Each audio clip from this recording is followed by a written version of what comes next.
Hi guys, it's Rick from Tackle Village here with another fly tying video. Today we're going to tie the Scintilla Stick Caddis. Here's one here that I've tied earlier. This is a great pattern for casting out in a lake and into the path of a cruising trout. Very, very good pattern for picking up big brown trout that way. So I'm just going to get this one out of the vise and we'll tie the new one. So what we want to do is put a wet fly nymph hook. This is a Tiemco 3761, which is 2 times heavy nymph hook, which just gives it a little bit of weight to sink the fly. What we'll do to start it off with is just lay down a thread base as we normally do.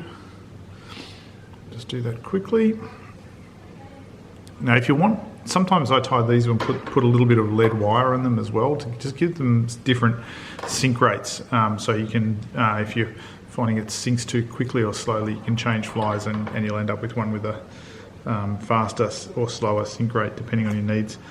But for this purpose of this one, we'll just tie it with no lead wire. So first step is to tie some ultra chenille off the end of the hook eye. So tie it in here like that.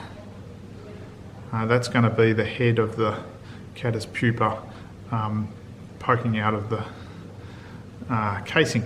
Alright, so that's tied that in. Now come back to the bend of the hook. Apply a little bit of head cement.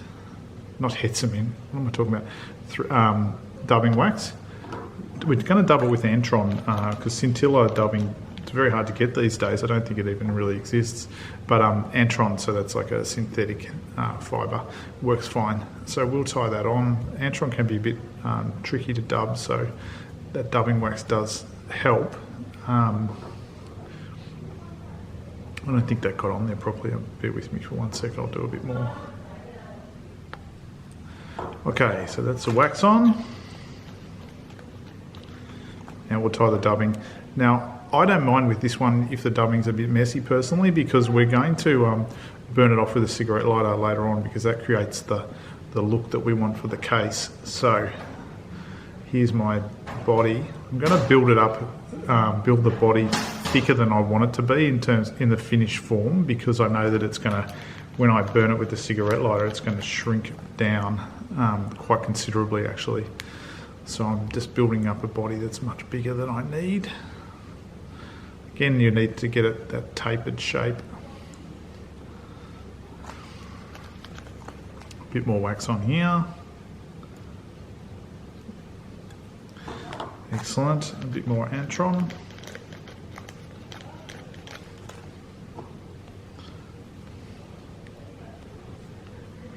Should make this dubbing rope a bit longer, trying to be a bit quick here. Right. Wrapping, wrapping, wrapping. Okay, that's not bad. Just get a little bit more. And as you can see, we're just wrapping this forward to the head of the fly. We don't need to come under the ultra chenille or anything like that. Just wrap over the top. All right, that's got. Once I get rid of this bit, I'm happy with that body. Perfect. So now all we do is whip finish to the eye. I'll just pull back the ultra chenille there. 1, 2, 3, and I have whip finished. And cut that off. Then what we want to do is trim this head off. So there's about that much poking out the top, and we'll melt that with the cigarette lighter. Now what we want to do is, so this casing, this is too buggy because these casings are sort of relatively smooth. So what we're going to do is just hold this under the flame and rotate it just to sort of compress it down, make it a bit more realistic. Perfect. That's good. And then what we want to do is, with this head, let's trim it off a little bit. We just need to burn that a bit closer. I'm just going to trim a bit. Perfect. That's pretty good actually. And just burn the end of it so that it's flat. Okay, there you have it. The Scintilla Stick Caddis with the burnt casing. little bit of the pupae's head poking out.